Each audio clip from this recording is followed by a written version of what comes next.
بیٹوں کے سردار، 4 سردار، سرکار مصطفیٰ نبیوں کے سردار، پاک سیدہ زمانے کی عورتوں کی سردار، امام حسن علی کے امام بیٹوں کے سردار، 4 سردار جس کا کھڑے ہو کر استقبال کریں اسے شریعت مصطفیٰ میں حسین کہتے ہیں۔ آباد رہیں محمد کی بیٹی ان ہاتھوں کو کسی کا محتاج نہ کرے۔ کتنا بڑا بادشاہ ہے حسین، ذرا تصورات کی دنیا میں کم بادشاہ تو نہیں، بندہ جتنا جاگیردار، جتنا لینڈ لارڈ، جتنی ہستی کا مالک ہو، شبیر کا ذکر اس کلین پہ بیٹھ کر سنتا ہے۔ کتنا بڑا حسین ہے، توجہ میں تب رہے، کبھی مصطفیٰ کی زلفیں، کبھی جنت سے کھانا، کبھی جبرائیل شبیر کے جھولے کو لوریاں دیتا ہے، کبھی سیدہ استقبال کرتی ہے، کبھی مصطفیٰ جمعے کی خطبے کو چھوڑ کر مسجد النبی میں صحابہ کی موجودگی میں سرکار مصطفیٰ فرماتے ہیں فارفو ھذا حسینن، میرے صحابہ اسے پہچانو، یہ میرا حسین ہے، یہ آدم صفی اللہ کا وارث ہے، یہ نوح نجی اللہ کا وارث ہے، یہ موسیٰ کلیم اللہ کا وارث ہے، یہ ابراہیم خلیل اللہ کا وارث ہے، یہ مجھ محمد رسول اللہ کا وارث ہے، یہ میرا حسین علی ولی اللہ کا وارث ہے، یہ انبیاء کا وارث حسین ہے، 1.25 لاکھ ولیوں کا وارث حسین ہے، جو اتنا بڑا بلند ہے حسین۔ اگر مسجد النبی میں آئے مصطفیٰ سجدے کو طول دیتے ہیں، اگر مدینے کے عید کا دن ہو نبی کی زلفیں پکڑ کر کبھی حسین اس گلی میں نانا کو لے کر جاتے ہیں، کبھی اس گلی میں لے کر آتے ہیں۔ ایک صحابی اگر مصطفیٰ کے کندھوں پہ شبیر کو دیکھے، ذرا غور کرنا کتنا بڑا بلند ہے حسین، اگر نبی کے کندھوں پہ دیکھے، اگر صحابی کہے نعم المرکوب، سواری کتنی خوبصورت ہے، کسی سے ناراض نہ ہونے والا مصطفیٰ اس بندے کے چہرے کی طرف دیکھ کر کہے فقط سواری خوبصورت نہیں، سوار بھی خوبصورت ہے۔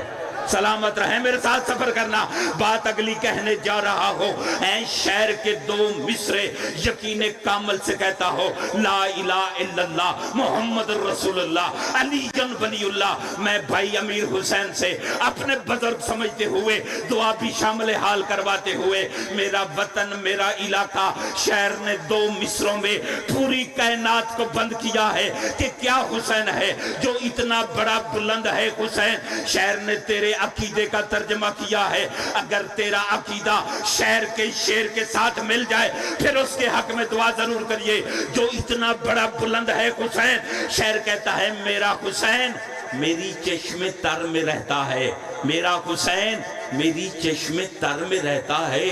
کتنا بڑا بادشاہ ہے جو غریبوں کے گھر میں رہتا ہے، کتنا بڑا بادشاہ ہے حسین جو غریبوں کے گھر میں رہتا ہے۔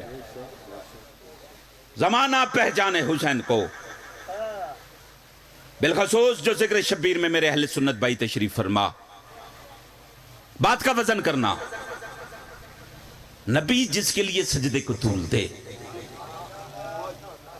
اگر کسی بندے کو عبادت، نماز، حج اور روزہ سجدے پہ مان ہے، وہ وہاں رکھے جہاں امام حسین کے مہمان جوتی اتارتے ہیں، یہاں عشق حسین کی منزل ہے۔ ایسی بات ہرگز نہیں کہ آپ نماز کو چھوڑ دیں، قرآن کی تلاوت چھوڑ دیں، مگر شبیر کے ذکر کے مقابلے میں عبادتوں کو مت لانا۔ حسین کی محبت ایک بیج ہے، ٹھیک ہے دریا کے کنارے ذکر شبیر ہے، مگر یہ یونیورسٹی ہے حسین ابن علی۔ بات کرنے کے بعد ممبر بھائی کے حوالے کر رہا ہوں، بیج کی کتنی حیثیت ہوتی ہے۔ اے بی چھوٹا سا ہوتا ہے، کتنا بڑا درخت بن جاتا ہے۔ علی کی ولا اور محبت حسین جس دل میں آ گئی، پھر تیری نماز نماز ہے، قرآن قرآن ہے، حج حج ہے۔ پہلے عقیدہ ٹھیک، عمل کی منزل بعد میں ہے۔ کسی کے کہنے پہ مت چھوڑنا علی کی ولا کو۔ میں اپنے لفظوں کا ضامن ہوں، میرا وطن میرا گھر، جب حوالہ چاہیے دینے کے لیے تیار، عمل بعد میں، عقیدہ پہلے ہے۔ ایک بندہ کھڑے ہو کر بتا دے میں ممبر چھوڑ کر جانے کے لیے تیار ہوں، لا الہ الا اللہ پڑھا، کسی بندے نے لا الہ الا اللہ پڑھنے کے لیے کسی سے دلیل مانگی کہ کیوں پڑھے لا الہ الا اللہ؟ ایک بندہ کھڑے ہو کر بتا دے، بزرگ ازادار نہیں پوچھا، محمد رسول اللہ پڑھتے ہیں؟ کسی سے پوچھا ہے کہ کیوں پڑھے محمد رسول اللہ؟ یہ جو جتنے اسلامی فرقے ہیں، میں کسی کی دل آزاری نہیں کرنا چاہتا، نماز ہے، روزہ، حج، زکوٰۃ، قرآن، رمضان المبارک کا مہینہ، سب کچھ ہے، فقط ایک چیز نہیں، علی ولی اللہ نہیں۔ لا الہ الا اللہ پڑھا، کسی سے نہیں پوچھا، محمد رسول اللہ پڑھا، کسی سے نہیں پوچھا، علی ولی اللہ پڑھنے کے لیے پتہ نہیں بندے بندوں سے کیا پوچھتے ہیں۔ علی کی ولایت عام ہوتی، محمد کی بیٹی دربار نہ جاتی، علی کی بیٹی ننگے سر بازار نہ جاتی۔ ایک عزادار کی ہے، مجھے میرے حصے کی خیرات مل گئی، گھر جا کر سوچنا کہ حسین کیوں مارا، کیوں بے وطن ہوا تیرا بادشاہ حسین؟ اگر بے وطن وہ بھی حسین، اگر بے کفن وہ بھی حسین، اگر 3 دن کا پیاسا وہ بھی غریب حسین، جس کو مرنے کے بعد مارا گیا۔ اور اللہ تمہاری ہائے قبول کرے۔ محمد کی بیٹی آپ کو کربلا کی زواری نصیب فرمائے۔ نام ہے سلیم بن بجدل۔ جب بھی شبیر کے قاتلوں کا نام سنو، زندگی کا وظیفہ سمجھو، بے شمار ضرور کہا کرو۔ یہ کہتا ہے 11 محرم کی رات تھوڑا سا چاند چمک رہا تھا، میں اپنے خیمے سے باہر نکلا، وہاں پہنچا جہاں پتھروں کا رش زیادہ تھا۔ اور اللہ تمہاری ہائے قبول کرے۔ جس نے ہائے کی اللہ تجھے کربلا کی زواری نصیب فرمائے۔ کہتا ہے میں نے پتھروں کو ہٹانا شروع کیا، نیچے سے غریب حسین کا ہاتھ نکالا۔ میں جانتا تھا شبیر کے ہاتھ میں ایک انگوٹھی ایسی ہے جو بڑی قیمتی ہے۔ ذرا سوچیں، بندہ انگوٹھی پہنتا خود ہے، اتار بھی تو خود لیتا ہے۔ کہتا ہے بڑی کوشش کی کہ حسین کی انگوٹھی اتاروں، مگر زخموں کے ورم اتنے تھے، میں حسین کی انگوٹھی نہ اتار سکا۔ کہتا ہے میں کربلا کی خاک میں گیا، 2 پتھر کے ٹکڑے اٹھائے، ایک تلوار کا ٹکڑا اٹھایا، اس ہائے میں تیری کربلا کی زواری ہے۔ کہتا ہے میں نے نیچے پتھر کا ٹکڑا رکھا، اوپر غریب زہرا کا ہاتھ رکھا، اوپر تلوار، اوپر سے پتھر سے وار کیا، غریب کی انگوٹھی نہیں اتری، حسین کی انگل بھی اتر گئی۔ علی کی بیٹی جب غریب کے بدن پہ پہنچی، علی کی بیٹی نے 3 سوال کیے۔ فرمایا قل حسین این الرأس، حسین تیرا سر کہاں ہے، حسین تیرا لباس کہاں ہے، حسین تمہاری انگلی کہاں ہے، تڑپا شہید اعظم کا بدن۔ حسین نے صرف ایک سوال کیا، یا اختی زینب این الرداء، علی کی بیٹی تمہاری چادر کہاں؟ 2 یا 3 منٹ سے زیادہ نہیں۔ بزرگوں کو بٹھانا اچھی بات نہیں، میں ان کی دعا لینے کے لیے میرے حق میں یقیناً دعا کر رہے ہیں، مولا ان کو صحت و تندرستی نصیب فرمائے۔ پہلی پیشی ہے علی کی بیٹیوں کی۔ کتنی غربت ہے سیدوں کے گھر میں۔ شہر کا نام ہے کوفہ۔ ابن زیاد تخت پہ بیٹھ کے انعام تقسیم کر رہا تھا، قطار میں بے سر و سامان کھڑی تھی علی کی بیٹیاں۔ ادھر حسین کے قاتل آتے، انعام لیتے، علی اکبر کا قاتل، ہاتھ میں اکبر کا سر، دیکھتی رہی ماں اکبر کی۔ علی اصغر کا قاتل، ہاتھ میں اصغر کا سر، دیکھتی رہی ماں اصغر کی۔ میں سیدوں سے معافی مانگتے ہوئے، کسی عزادار کا دل دکھے، میرا وطن میرا علاقہ، پھر میں مظلوم کربلا کے عظیم ذاکر پہ پاؤں پہ ہاتھ رکھ کے معافی مانگتے ہوئے، مولا عباس سے معافی مانگتے ہوئے، میری ذاکری کا مشکل ترین لفظ ہے، آئے کرے یا نہ کرے تیرا اپنا مقدر ہے۔ عجب انداز میں شمر پیش ہوا، میں پھر معافی مانگتا ہوں کسی کا دل دکھے۔ اس کے دونوں ہاتھ مصروف تھے، ایک ہاتھ میں حسین کا سر تھا، دوسرے ہاتھ میں علی کی بیٹی کی۔ اور اللہ تیری ہائے قبول کرے۔ محمد کی بیٹی تجھے دنیا کا کوئی غم نہ دے۔ ادھر سورج ڈھلنے کے قریب تھا، یہ تخت پہ بیٹھ کے کہتا ہے میرے شراب پینے کا وقت ہو گیا ہے، جس کو انعام نہیں ملا وہ کل لانا انعام لے جانا۔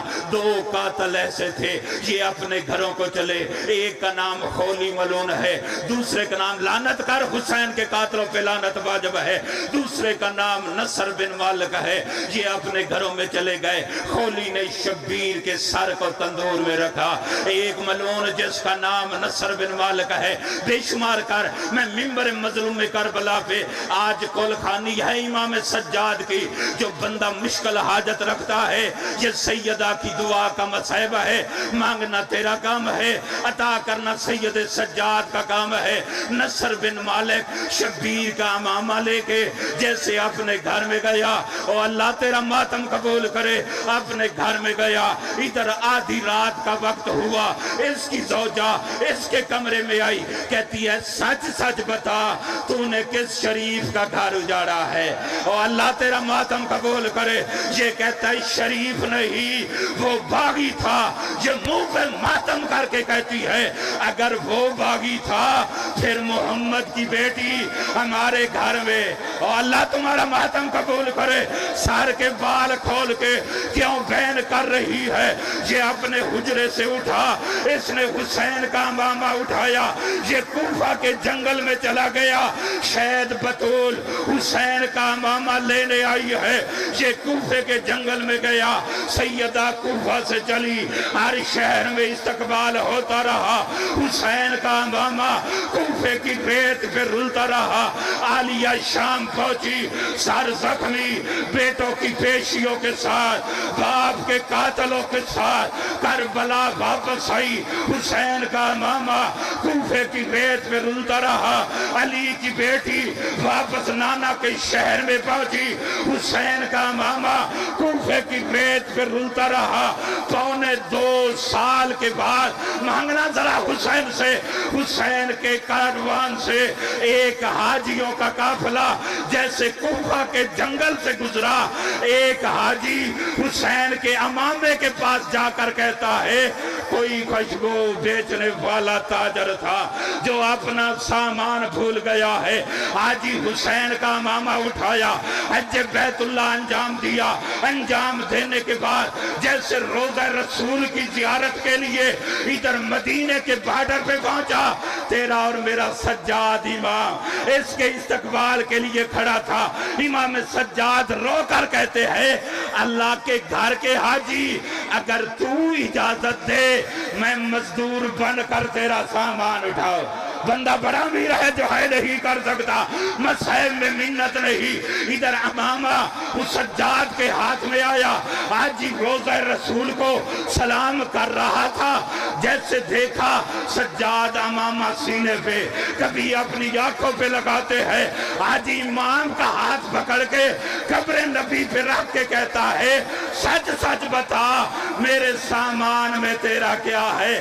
آئے کر ایک دفعہ سینے پہ ہاتھ مار، سجاد سے مانگ، ادھر امامہ سجاد کے ہاتھ میں آیا، امام سجاد جیسے عصمت کی حویلی میں داخل ہوئے، عالیہ نے مصلی چھوڑا، رباب نے دھوپ کو چھوڑا، فضہ سر پہ ماتم کرتی ہوئی سجاد کے پاس آئی، ادھر سورج ڈھلا، عالیہ سجاد کی قیادت میں جیسے قبر نبی پہ پہنچی، زینب نے امامہ کھولا، قبر نبی پہ ڈالا، نبی کی قبر میں زلزلہ آیا، کہیں عباس کا خون، کہیں اکبر کا خون، کہیں اصغر کا خون، کہیں تیروں کے نشان، کہیں نیزوں کے نشان، نبی کی قبر میں زلزلہ آیا، کہا علیہ امامہ اٹھا لے، میں نانا نہیں برداشت کر سکتا، علی کی بیٹی 2 قدم پیچھے ہٹ کے کہتی ہے نانا یہ تو پھٹا ہوا امامہ ہے، میں 70 قدم پہ قرآن سر پہ رکھ کے قاتل کی منتیں کرتی۔ خالق ہر غریب امیر کی بیٹی کے گھر کو آباد رشاد